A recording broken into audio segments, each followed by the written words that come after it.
বড় খবর, বৃদ্ধ ভাতা, বিধবা ভাতা, প্রতিবন্ধী ভাতা, যেখানে কিন্তু ১,৫০০ টাকা দেওয়ার কথা ছিল, কিন্তু আজ ১০-১১ তারিখের মধ্যে প্রত্যেকটা মানুষের যাদের পাওয়ার কথা তারা কিন্তু ১,০০০ টাকা করে পেয়েছে। আপনারা দেখতেই পাচ্ছেন স্ক্রিনের মাধ্যমে, অনেকের দেখানোর আমি চেষ্টা করছি। দেখুন এখানে কিন্তু প্রমাণ, আপনারা দেখতেই পাচ্ছেন যে ১,০০০ টাকা মাত্র ঢুকলো। তাহলে কি আপনাদের ১,০০০ টাকা নিয়ে সন্তুষ্ট থাকতে হবে? ১,৫০০ টাকা কি হবে না? ৫০০ টাকা বাড়ার কথা ছিল, সেটা কি আর বাড়লো না? সমস্ত বিষয় নিয়ে আজকে জানাবো ভিডিওর মধ্যে। সোশ্যাল মিডিয়ায় যে এই অনেক খবরের চ্যানেলে কিন্তু আমি দেখতে পাচ্ছি সবাই কিন্তু এই একই কথাই বলছে যে এই যে ১,৫০০ টাকা ঢোকার কথা ছিল সেটা কেন ঢুকলো না, ১,০০০ টাকা কেন ঢুকলো, বা এই যে ৫০০ টাকা সেটা কখন থেকে দেওয়া হবে, কখন থেকে লাগু হবে? তাহলে কি মুখ্যমন্ত্রী শুভেন্দু অধিকারী শুধুমাত্র মানুষকে আশা দেওয়ার জন্য এইটুকু কথা বলেছিল?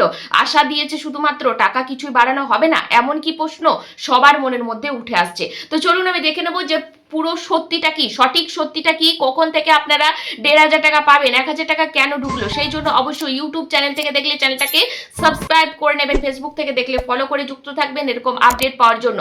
দেখুন আমাদের যে মুখ্যমন্ত্রী শুভেন্দু অধিকারী তিনি একটা পোস্ট করেছিলেন, যেখানে কিন্তু পোস্টটিতে পরিষ্কার স্পষ্ট লেখা ছিল যে কবে থেকে কত তারিখ থেকে ১,৫০০ টাকা দেবে। আমি আগে আপনাদেরকে পোস্টটা একটু পড়িয়ে শোনাচ্ছি, পাশে আমি দেখিয়ে দিচ্ছি। আগের ভিডিওতে কিন্তু আমি বলেছিলাম যে কোন মাস থেকে টাকাটা দেওয়া হবে, কোন মাস থেকে লাগু হবে। আগের ভিডিও দিয়েছি, তার আগেও ভিডিও দিয়েছিলাম, যখন কিন্তু এই বক্তব্যটি যে পেশ করেছিল, যখন শুভেন্দু অধিকারী তিনি কিন্তু নিজের টাইমলাইনে পোস্ট করেছিলেন ২০ জুলাই পোস্ট করেছিলেন। তো দেখুন আমি একটু পড়ে শোনাই। পশ্চিমবঙ্গের জনগণের যে আশা ভরসা ও বিশ্বাস নিয়ে একটা রাষ্ট্রবাদী সরকার প্রতিষ্ঠা করেছেন, এই প্রত্যাশা পূরণ করায় আমাদের সরকারের অঙ্গীকার। সেই লক্ষ্যে আজ একটা গুরুত্বপূর্ণ সিদ্ধান্ত গ্রহণ করা হয়েছে। জাতীয় সামাজিক সহায়তায় কর্মসূচি এবং রাজ্য সরকারের সামাজিক কল্যাণ পেনশন প্রকল্প সমূহের আওতাভুক্ত উপভোক্তাদের মাসিক আর্থিক সহায়তা ১,০০০ টাকা থেকে বৃদ্ধি করে ১,৫০০ টাকা করার নির্দেশ জারি করা হয়েছে। এই সিদ্ধান্তের ফলে রাজ্যের প্রবীণ নাগরিক অথবা দিব্যাঙ্গ জনেরা আরও শক্তিশালী সামাজিক সুরক্ষার আওতাতে আসবেন এবং তাদের জীবনযাত্রা আরও স্বস্তিদায়ক হবে। আগামী আগস্ট মাসে ২০২৬ সাল থেকে এই সিদ্ধান্ত কার্যকর হবে এবং ১ সেপ্টেম্বর থেকে সম্পূর্ণ স্বচ্ছতার সাথে ডিরেক্ট বেনিফিট ট্রান্সফারের মাধ্যমে উপভোক্তাদের অ্যাকাউন্টে বর্ধিত মাসিক পেনশন অর্থ সরাসরি পৌঁছে দেওয়া হবে। দেখুন এখানে কিন্তু পরিষ্কার জানানো হয়েছে আগামী আগস্ট মাস থেকে ২০২৬ সাল থেকে, মানে আগস্ট মাসে ২০২৬ সালে সিদ্ধান্ত কার্যকর হবে। সিদ্ধান্ত কার্যকর হবে, এখানে টাকা দেওয়ার কথা কিন্তু বলা হয়নি।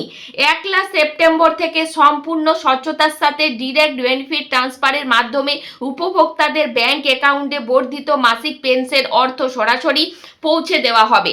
তো দেখুন অনেকেই কিন্তু এই ভুয়ো তথ্য ছড়াচ্ছেন, তাই এখানে কিন্তু আপনাদেরকে পরিষ্কার তার যে পোস্ট, সেই পোস্টটা কিন্তু আপনাদেরকে দেখিয়ে দিলাম এবং পড়িয়ে শুনিয়ে দিলাম, এবং সাইডে দেখুন ইংরেজিতে যে বিজ্ঞপ্তিটা জারি হয়েছিল সেটাও কিন্তু দেখিয়ে দিলাম।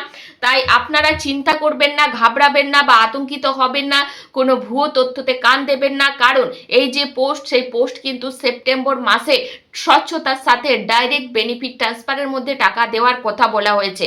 তাই যারা ভুয়ো খবর ছড়াচ্ছেন তারা দয়া করে যে পোস্ট, সেই পোস্টটি অবশ্যই দেখবেন, এবং সেখানে কিন্তু পরিষ্কার লেখা আছে যে কার্যকর হবে, সেখানে কিন্তু বলা হয়নি যে টাকা দেওয়া হবে।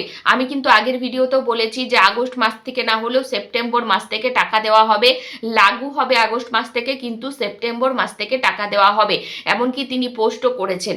তো এই ছিল পুরো ভিডিও। অবশ্যই ভিডিওটা প্রচুর শেয়ার করে দেবেন। যাদের মনের মধ্যে আতঙ্ক যে হয়তো আমরা আর ১,৫০০ টাকা পাবো না, ১,০০০ টাকা নিয়েই সন্তুষ্ট থাকতে হবে, এর মধ্যে অনেকেই আমাকে ফোন মেসেজ করছে, যেহেতু আমি বিষয়ে আপডেট জানাই যে কি আপডেট আছে, সঠিক আপডেটটা কি, তার জন্য কিন্তু আজকে এই ভিডিওটা আপনাদের জন্য, প্রত্যেকের জন্য, যে অবশ্যই আপনারা সেপ্টেম্বর মাস থেকে আপনাদের ব্যাংক অ্যাকাউন্ট, আপনার ব্যাংক অ্যাকাউন্টে ডিরেক্ট বেনিফিট ট্রান্সফার ডিবিটি লিঙ্কের মাধ্যমে টাকাটা ঢুকবে। অবশ্যই যাদের এখনো পর্যন্ত ডিবিটি লিঙ্ক বা আধার লিঙ্ক বা কেওয়াইসি আপডেট কিছু যদি প্রবলেম থাকে, সেই বিষয়ে কিন্তু আপনারা অবশ্যই ব্যাংকটা অ্যাক্টিভ রাখবেন। আশা করছি আপনারা সেপ্টেম্বর মাস থেকে ১,৫০০ টাকায় পাবেন। ততক্ষণ ধন্যবাদ। ভিডিও ভালো লাগলে অবশ্যই ভিডিওটা শেয়ার করে দেবেন। চলুন, ধন্যবাদ।